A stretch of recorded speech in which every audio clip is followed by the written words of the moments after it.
खाद्यान्न विभाग के आयुक्त अनीता सिंह के जरिए से एक आदेश जारी किया गया 18/11/2023 को एक लेटर के फॉर्मेट में, और उस लेटर में यह कहा गया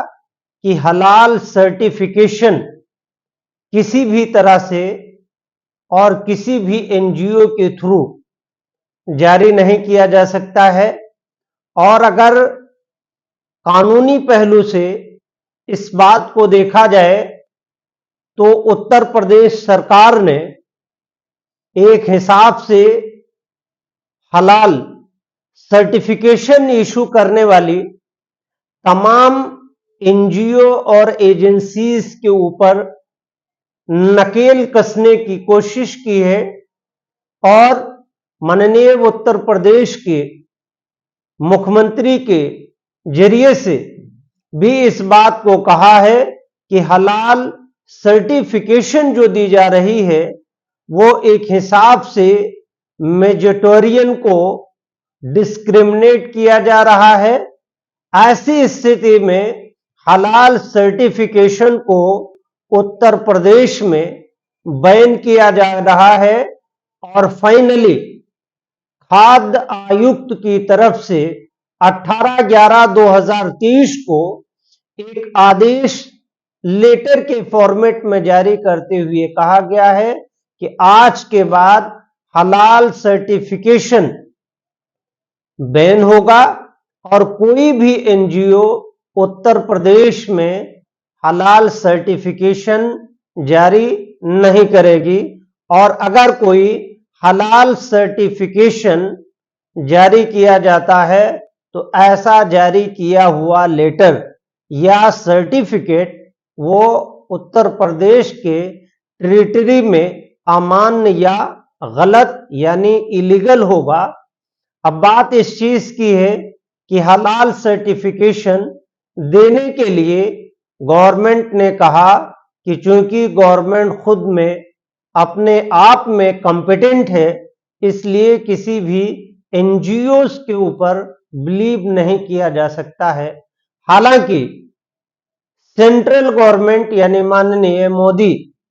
प्रधानमंत्री जी का ज्यादातर फोकस प्राइवेटाइजेशन पे है और चीजों को गवर्नमेंट से धीरे धीरे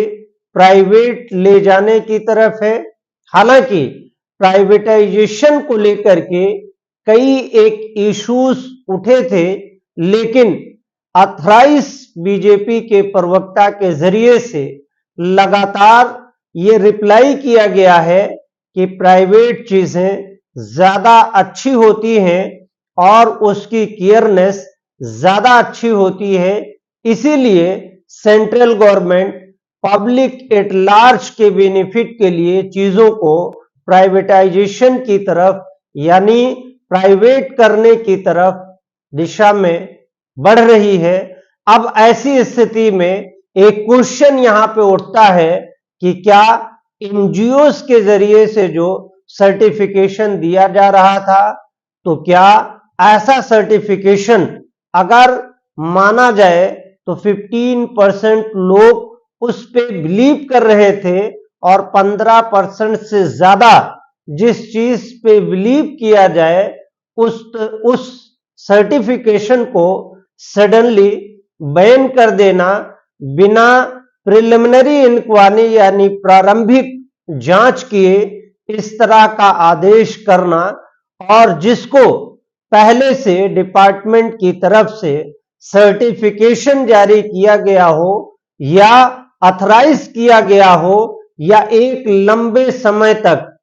बिना ऑथराइजेशन के अगर काम करने दिया गया हो, हम सिर्फ इसको एज्यूम करते हैं, तो भी अपॉर्चुनिटी ऑफ हियरिंग यानी नैसर्गिक न्याय के तहत कम से कम एक इशू नोटिस या शो कास्ट करते हुए उनसे उनका रिप्लाई मांगना चाहिए। और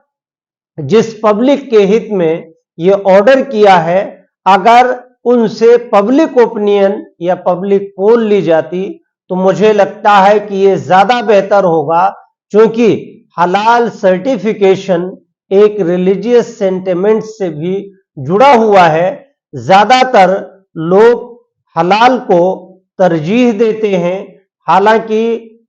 उत्तर प्रदेश गवर्नमेंट के जरिए से हलाल सर्टिफिकेशन को लेकर के बहुत सारे आरोप और प्रत्यारोप भी लगाए हैं, जिसपे कई एक एफआईआर वगैरह भी हुई है और तमाम अलग अलग शॉपिंग मॉल और दुकानों पे छापामारी करके ये कहा जा रहा है कि इस सर्टिफिकेशन टैग को हटाया जाए, अन्यथा की दशा में तमाम लोगों के खिलाफ कानूनी कार्रवाई की जाएगी और लगातार कानूनी कार्रवाई की जा रही है। अब देखना यह है कि इस सर्टिफिकेशन को कोर्ट में किस एनजीओ और किस पर्सन के जरिए चैलेंज किया जाता है। हालांकि कोर्ट में अगर ये चैलेंज किया जाता है तो 90% इस बात की उम्मीद है कि ऑनरेबल कोर्ट जो खाद्यान्न विभाग का ऑर्डर 18/11/2023 यानी हलाल सर्टिफिकेशन के बैन करने का है, उसको अल्ट्रा वायरस डिक्लेयर करने और उसे क्वेश करने की संभावना ज्यादा है, क्योंकि ये आर्टिकल 21 और आर्टिकल 19, आर्टिकल 14 का टोटली वायलेशन दिख रहा है। हालांकि अब ये किस कोर्ट में और क्या प्लीडिंग होके जाती है, ये आने वाले और कोर्ट के डिसीजंस पे डिपेंड करेगा। जैसे ही इस पे कोई नया अपडेट होता है, आपको हम एक नए वीडियो के साथ आपको अपडेट करेंगे। तब तक के लिए अपना ख्याल रखिए और अगर आप चैनल पे नए हैं तो मेरे चैनल को लाइक, शेयर एंड सब्सक्राइब करें। शुक्रिया, थैंक यू।